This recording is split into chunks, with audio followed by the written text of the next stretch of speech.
Bwana, leo katika pitapita zangu nimekutana na Faza mjasiriamali ambaye yeye anajihusisha na biashara ya uuzaji wa mihogo hapa Ilala sokoni. Kila siku kama unavyomuona anashughulika na kazi hizi na ana stori nyingi za kushare na sisi. Kama unavyoona mvua inanyesha, lakini pia wateja kama wote sio, na wengine wamenisubiria hapo kwenye foleni. Faza, inakuaje? Fresh vipi baba? Kwema Faza? Kama kawaida. Kama kawaida. Naona unaendelea na shughuli yako. Naendelea baba. Sasa Faza, mimi na nijue changamoto ambazo bwana unazozipitia kwenye hii kazi yako ya uuzaji wa mihogo. Changamoto zipo za kijamii. Ndio. Ambaye jinsi tunavyoishi. Ndio. Unajua hapa kuna kuja mtu mwingine ateje mihogo alafu anakuhangaisha. Lakini hivyo ndio tunaishi na mazingira yetu ya maisha tunavyoishi. Ndio. Na kwa upande mwingine kama mazingira kama haya yanakuja nini? Ndio. Watu hataki tufanye biashara hapa kama ni Wagambo nini?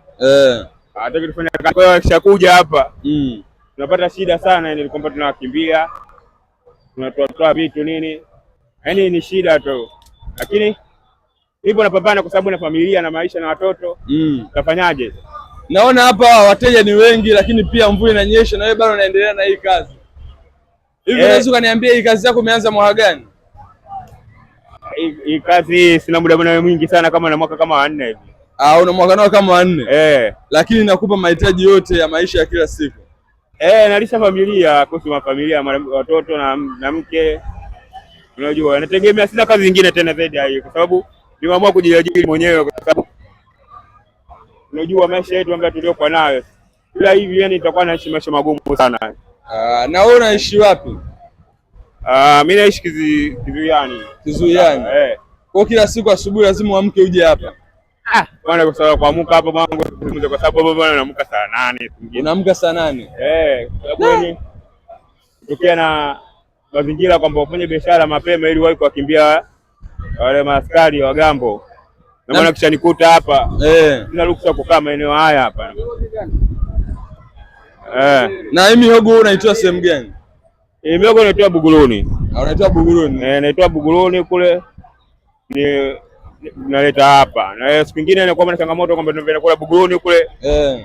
Inakuwa mihogo yenyewe inakuwa michache. Inabidi nakaa foleni tunasubiria mihogo ili ipatikane nije kuhangaika nitafuta hela kula.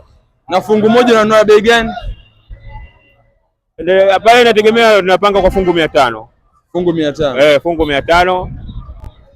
Ndio tunaangalia mazingira pale, na mazingira vitu vimepanda bei sasa hizi, mafuta bei kubwa. Unaona, kwa hiyo chochote kitu ninachokipata ndio Mwenyezi Mungu alivyonijalia basi ndio. Na ikitokea labda mtu anataka kuboresha, unatamani kuboresha nini sasa kwa kupitia biashara yako? Mimi kutaka kuniboresha kutokana na biashara yangu, mimi nilikuwa napenda kwamba labda sisi tutengenezee mazingira ambayo ya kukaa kufanya biashara. Lakini sasa ndio anavyokuambia kwamba hapa bwana wewe utakiwe ufanye biashara, na mimi nitaishi vipi sasa katika maisha? Na ni changamoto gani kubwa ambayo ushawahi kupitia hii biashara yako? Changamoto niliyowahi kupitia kutokana na biashara yangu ni ya watu askari wa Gambo nini. Umeona, wanakuja hapa wanavunja meza, wewe mwenyewe kukamata tena kazi unayo, lazima usimbuliwe na maana. Na naona hapa ni katikati ya barabara. Je, ushawahi kutafuta sehemu nyingine kwa ajili ya hii biashara? Na sehemu ya baba mimi najua, ila mimi najua kwamba muda wote hapa mimi nitafukuzwa. Ila namalizia tu kwa sababu sehemu ambayo niliokuwa nayo sio mzuri, na mimi mwenyewe najua kwamba sehemu niliokuwa nayo sio mzuri kimaisha. Ndio nitafuta sehemu nyingine, unaona? Ila sasa kama kwangu mimi hapa naangalia sasa, kwa sababu kutokana na maisha yenyewe sina chochote kile kitu, alafu na mazingira ambayo wapi nitakaa sielewi yani. Hauelewi wapi utakaa? Sielewi wapi. Kwa mfano ikitokea sasa watu wanataka kukusaidia, unaweza kuomba kukusaidia nini kupitia biashara yako hii? Mimi nilikuwa na lengo tu kwamba wanitafutie sehemu ambayo kufanya biashara, kwamba hapa ufanye biashara, na ikiwezekana kama kuwa na kunidhamini, kuniongeza katika mazingira ya maisha, yani kwamba ili nipate kama mkopo fulani hivi kufikia na mambo ya biashara. Biashara yangu ile kwa nayo ya miogo ndio mimi ninayoamini, ambaye biashara ambayo inanifanyisha nikae au niishi hapa mjini. Na wife yeye anasemaje? Wife wako yeye anasemaje? Wife mke wako yeye anasemaje? Mke wako anakusupport? Mke wangu mimi ananisupport. Ananisupport kwa kunipa imani tu kwamba fanya kazi, tafuta hela ili maisha yaende na familia tuangalie jinsi tunavyoishi. Tunaishi vipi? Kitu kikubwa sana tunaangalia katika maisha yetu jinsi tunaishi vipi. Na maana lazima nitafute ili mambo yaende sawa. Na wewe ndoto yako ni ipi sasa? Ndoto yako hasa kubwa ambayo unaipambania ni ndoto gani? Unatamani uwe nani baada ya miaka 2 au 3? Baada ya miaka 2 3 mimi nategemea kwamba niwe katika hali ambayo sio miogo tena, ndio katika mazingira mengine ya kimaisha. Ila ndoto yangu ni mafanikio hasa ndio ambayo ninayofikiria, lakini sasa sielewi mimi nitatoka vipi, lakini bado napambana na hii shughuli ya miogo. Lakini shughuli ya miogo mimi kwangu sio kwamba ndio mafanikio yangu ndio hapo hamna. Mimi na ndoto ya kufanya mafanikio ambayo mengine. Kupitia kazi gani labda nyingine, au ushawahi kuanza kufanya biashara nyingine au kazi nyingine? Hii biashara nishafanya nyingi sana ndogo ndogo. Nishauza mitumba, nishauza biashara za hii machungwa. Lakini malengo yangu bado hayajafanikiwa. Sasa nikiwa kama mimi mfanya biashara, nina ndoto ya mafanikio tu kwamba ipo siku mwaka wote inaweza kubadilika katika mazingira yoyote yale. Unamshauri nini kijana ambaye yuko ndani hataki kufanya kazi, ametulia tu? Yaani ndio shauri kwamba kwa vijana asilimia nyingi sana watu wako ndani. Wanapiga story. Umeona? Ndio. Wanaongea tu, wanajadili mambo mengine ya kipuuzi, wizi nini. Ila mimi nimeamua nijitume hivi kutokana na mazingira yangu kwamba maisha kama haya mimi siyawezi. Ndio maana nimeamua nijitume hivi ili nifanye biashara, nipate kitu nilichokuwa nacho. Washauri vijana sasa ambao wanakuangalia. Washauri mimi vijana nimeshauri kwamba jamani wafanye kazi. Wafanye kazi kinamna aina yoyote. Wafanye kazi kinamna yoyote kwa sababu kutokana na mazingira ya maisha sasa hivi ni magumu sana. Kwa hiyo unapokaa mtaani unajua na tamaa na vitu ambavyo vingine havipo katika maisha. Jitahidi kutafuta kazi ya aina yoyote ile ili hadi upate kitu kama mimi unavyoniona. Hii wengine wananicheka biashara anayofanya miogo. Washakucheka watu? Watu washakucheka? Washaongea. Wewe bado unakaanga miogo. Unaona hapo unaungua moto. Unateseka. Unaona? Lakini mimi nikubali mimi natafuta ninachokipata nakijua mimi. Kuliko kukaa mtaani unapiga story tu hapo. Hauna hela, mwisho wake unakuwa na mawazo mengine tofauti ambayo hayafai katika jamii.